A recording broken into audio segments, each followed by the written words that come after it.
of the arbitral tribunal that gave us victory. Now, what can this bomber do? It can carry not just bombs. It can carry the CJ-10A cruise missile with a range of from 1,500 to 2,000 kilometers. These bombs and cruise missiles can use nuclear warheads also.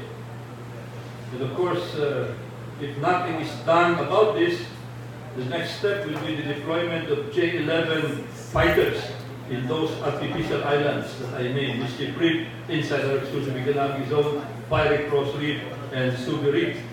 So you have bombers and fighters supporting each other.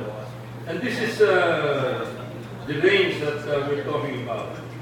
The HK, the H6 range is here, up to here, from NDCP Reef. And you can see it can reach the mainland China over the entire Vietnam, Borneo, and the entire Philippines. And below can cover Indonesia, all of Indonesia, and even northern Australia, if that bomber would be deployed in NDCP Reef. Right now, it is just there in the Paracels area. But it is my thinking that there's a very strong possibility that eventually they will be deploying these bombers in our own exclusive economic zone. Some people are saying these missiles are not targeting the Philippines. Some people are saying the bombers are not going to target the Philippines. Well, I would not accept that 100%. For as long as China is claiming about 90% of our exclusive economic zone, and even grabbing already our exclusive economic zone, China will continue to be a threat. And their weapon systems are liable to be used against us if we resist that threat. We cannot just sit down and watch them gobble up systematically our exclusive economic zone that will be in violation of our constitution with respect to our territory. And then lately also, the Chinese Coast Guard and Navy, for the first time, held a joint patrol in the South China Sea area. And you can see here, their giant Coast Guard ship. China is known for huge Coast Guard ships that are there as instruments of coercion and intimidation. In fact, they were the ships that intimidated our frigate in Scarborough Shoal because of their size. And it is my position that the Philippines must file a diplomatic protest. We cannot just remain quiet. We have to file a diplomatic protest. Vietnam already gave a very strong statement demanding that the missiles be dismantled from the South China Sea. They protested the deployment of the bombers in the Paracels, which is very close to Vietnam. Australia has protested, Canada has protested, the US has protested, but we have remained silent. The government said that they have communicated, but in this particular case, it is my belief that we must be transparent in our protest here. And here I recommend lawfare, not warfare. Some people are saying if we protest, this might lead to war. Of course it won't. No war has happened just because one country has filed a diplomatic protest. A diplomatic protest is an act of peace. It's not an act of war. That's why it's called diplomatic protest. It would not lead to war. And here, it's very important for us to wage lawfare, not warfare, because war, as an instrument of national policy, is against our constitution. Lawfare, meaning the use of the law by the Philippines. And Collins' legal dictionary defines lawfare as the use of the law by a country against its enemies, especially by challenging the legality of military or foreign policy of that country, and in this particular case, China. Wikipedia, if you may allow me to quote Wikipedia, it also defines lawfare as a form of asymmetric warfare. We all know what asymmetric warfare is all about. It is the kind of warfare used by a smaller country against a much bigger country like David and Goliath at asymmetric warfare, consisting, but not using weapons, consisting of using the legal system against an enemy, such as by damaging or delegitimizing them, tying up their time, or winning a public relations victory. And in this particular case, the Philippines has the strength of law on its side because we have UNCLOS, we have won there, we have the arbitral tribunal, we have won there, and it's very clear that China's position is illegal, and we have the law to our great advantage, and we can win lawfare in this particular place, and other countries are willing to help us. In fact, on the eve of the ruling of the arbitral tribunal, many countries were already expecting that the Philippines would stand up to assert the ruling of the arbitral tribunal, and the other countries were ready to support us with their own statements. And with all those voices against China, China will be placed in a very difficult public relations dilemma. But as I said, it's not too late to use this. We can stand up to the bullying, claiming 90% of the South China Sea.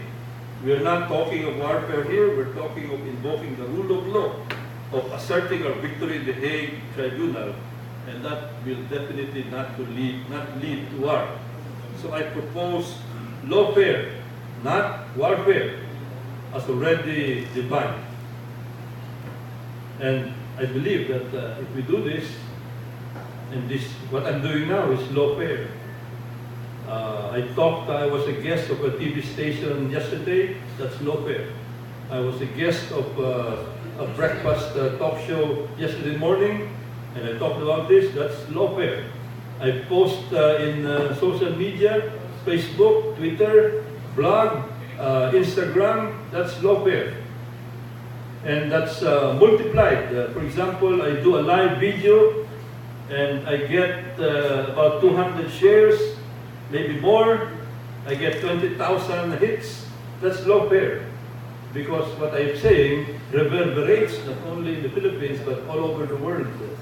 Listened to by thousands of people who, if they are convinced, would take our side. So on that note, I'd like to end my presentation so we can have about 45 minutes of maybe about 45 minutes of open forum. So I'd like to thank you for giving me this opportunity. Maraming salamat po. Thank you so much.